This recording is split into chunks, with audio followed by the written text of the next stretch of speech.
They say New York City is a place where anything can happen. I've lived here all my life, and there are still days when the city manages to surprise me. I had my morning routine down pat long before James passed away. Every day, I would lace up my sneakers, put on my favorite leggings and tank top, and head to Central Park before the city was fully awake. It was my time to clear my mind, focus my thoughts, and just exist. That morning, I was deep in thought, lost in memories and to-do lists, my feet falling into a rhythm almost automatically. As my mind wandered, I became so absorbed that I barely noticed him, barely. I felt it in just a split second before the collision, a blur of color in my peripheral vision, and then, before I knew it, I had crashed into something solid.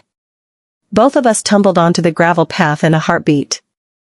I couldn't breathe, couldn't think, only recognized that I had landed on something firm, warm, and steady. When I looked up, my breath hitched. He was much younger, perhaps in his late 20s, and handsome in a way only those who spent their lives in the gym could be. His arms were strong, his jaw sharp, and his dark eyes wide with surprise, blinking down at me with the same shock I'm sure was written all over my face. I was practically sprawled on top of him, and no matter how much I tried, I couldn't find the will to move. My heart pounded in my chest, drumming loudly in my ears like a rhythm of its own. His scent, clean, warm, with a hint of crisp spice, surrounded me. I hadn't been this close to a man in such a long time. I couldn't move. I didn't want to move. For a fleeting moment, it felt like time had decided to pause, just for the two of us. I'm so sorry, I finally managed, realizing I was still pressed against him. I pulled my hands back, tingling from where they'd been resting on his chest. My cheeks burned with embarrassment. God, I must look ridiculous. No, it's my fault, he replied, chuckling softly. His voice was low and warm, wrapping around me like a blanket. He helped me to my feet, brushing off dust as he stood.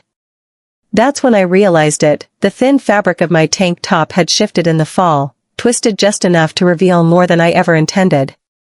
I froze at the realization, and he seemed to notice at the same time, glancing away with a sheepish, almost boyish smile.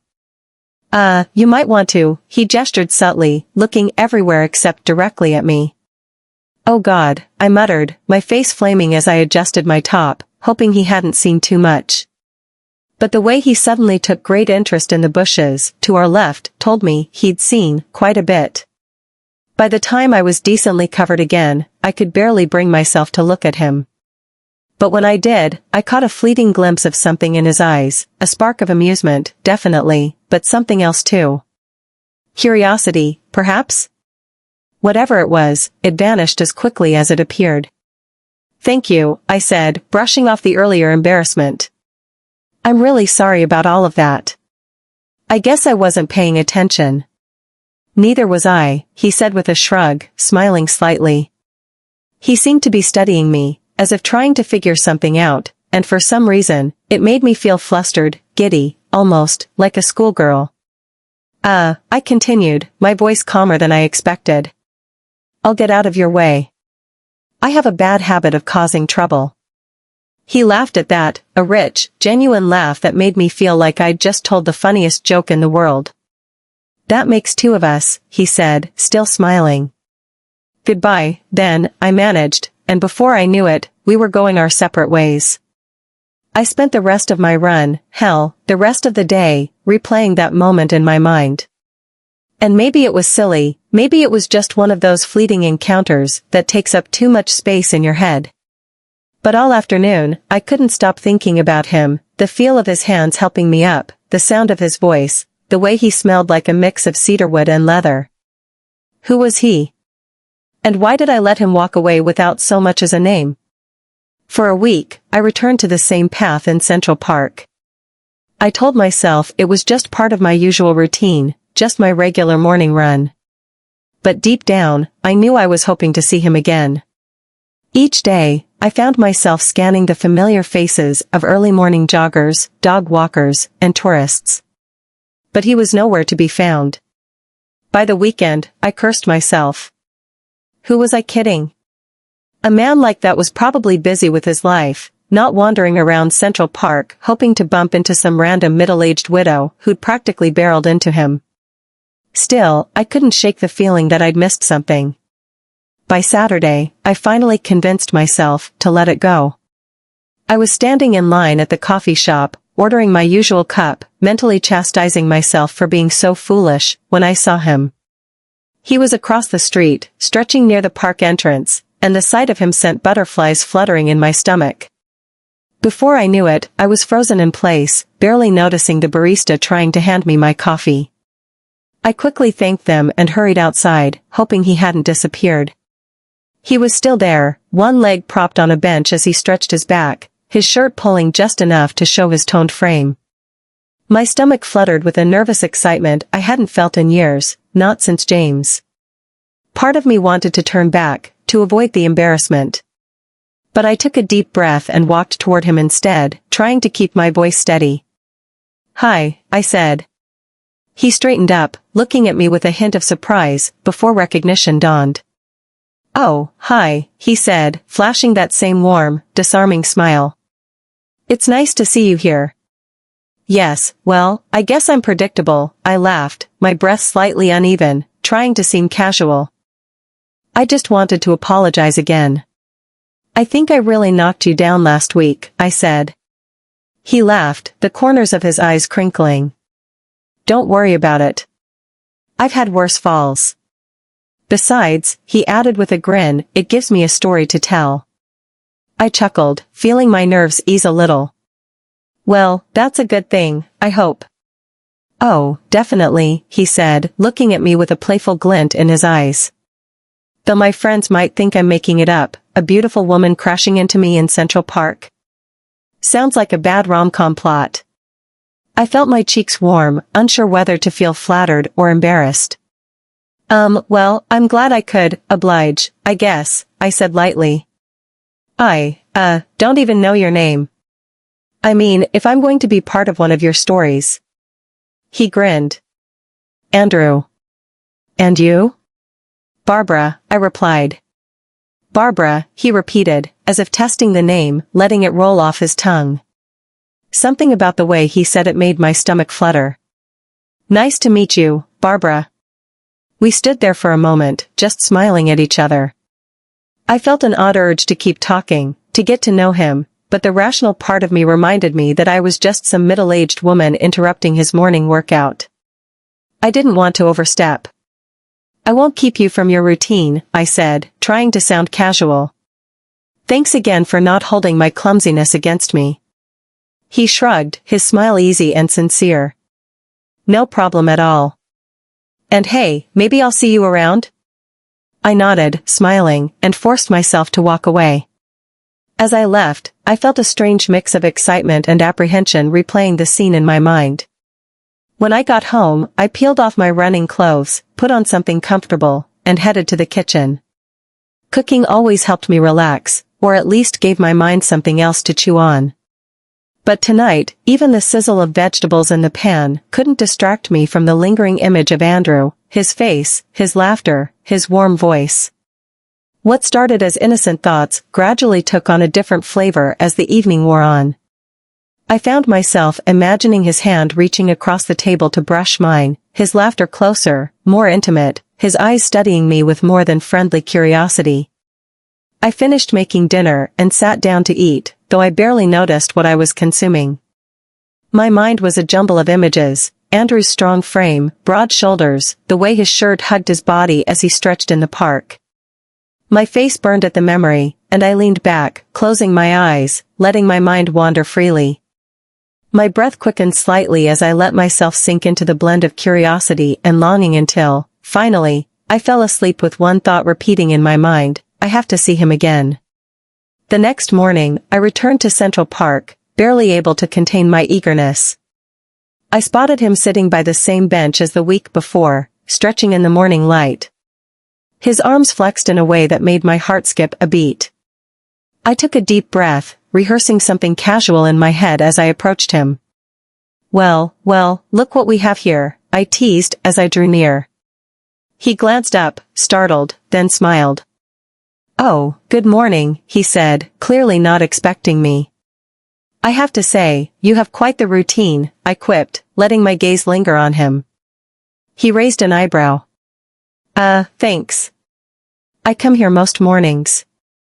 Helps clear my head, you know? I stepped closer, my voice dipping slightly. I could use some clearing myself. Maybe you could help me. He laughed nervously, running a hand through his hair. Oh, it's just running, really. Nothing too exciting.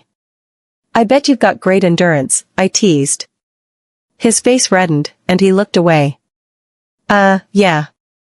I guess it's all about stamina. I like that. I could use a good workout, I said, my tone dripping with innuendo. He rubbed the back of his neck, clearly flustered. Oh, yeah. I mean, running's good for that. I could see him fidgeting, but I couldn't stop myself. So, do you prefer long-distance runs, or just one intense sprint to the finish line? He laughed nervously, looking increasingly uncomfortable. Well, I guess. Look, maybe I should, Realizing I might have gone too far, I saw the tension in his shoulders. I stepped back, trying to salvage the situation. Oh, I'm just teasing, I said, forcing a light laugh. I didn't mean to make you uncomfortable. He forced a smile, still looking uneasy. No, it's fine. Really. It's just, early, you know? I could see he was looking for an exit, his smile more of a grimace now. I waved him off. Yeah, of course. See you around. He waved back and jogged away, leaving me standing there, watching him disappear around the bend. The initial embarrassment slowly washed over me like a slow-moving wave until it crashed in full force. I'd come on too strong, made him uncomfortable. What was I thinking? He was so much younger than me, and here I was, practically throwing myself at him with all the subtlety of a sledgehammer. I scolded myself the entire way home, replaying every awkward moment of our conversation, cursing my impulsiveness. By the time I reached my apartment, I was exhausted from the mental gymnastics of second-guessing every word, every look. The next morning, I returned to the park, hoping to see him in the same spot, stretching or jogging as usual. But he was nowhere to be found. I wandered through the familiar paths, pretending to jog, even stopping to tie my shoes and stretch occasionally, glancing around in the hope that he'd appear. Just as I started to feel foolish, I caught a glimpse of him across the street, heading down a different path. Without thinking, I crossed the road, dodging traffic with a newfound urgency, determined to find him. I could hardly believe myself as I practically chased after him, my heartbeat quickening, not from exertion, but from a strange mix of excitement and embarrassment. As I approached him, I could barely catch my breath. Andrew, I called out, panting slightly. He looked surprised, his eyebrows rising as he recognized me. Oh, hello, Barbara, he said politely, though clearly caught off guard. Yes, I'm sorry for chasing after you like this, I said, brushing a strand of hair away from my face. My cheeks burned, but I pushed past my embarrassment. I just wanted to say hello and see how you're doing. He smiled, though I could sense a flicker of hesitation. I'm fine, just out for a run as usual, he replied, glancing around as though unsure of what else to say. Listen, if you're free. I began, my tone softer than I'd intended. Would you like to grab a coffee with me? I knew it was bold, maybe too bold, but he hesitated only briefly, before nodding. Sure, coffee sounds good. I couldn't hide the smile spreading across my face as we walked to a nearby cafe. As we sat down, I reminded myself to keep things light and relaxed, to stop acting like a desperate woman. But as I looked at him across the table, at the polite expression on his face and the kindness in his eyes, something in me unraveled. This might be a bit forward, I said, clasping my hands together, but I just need to be honest. I've been lonely for a long time ever since my husband passed away. I paused to gauge his reaction.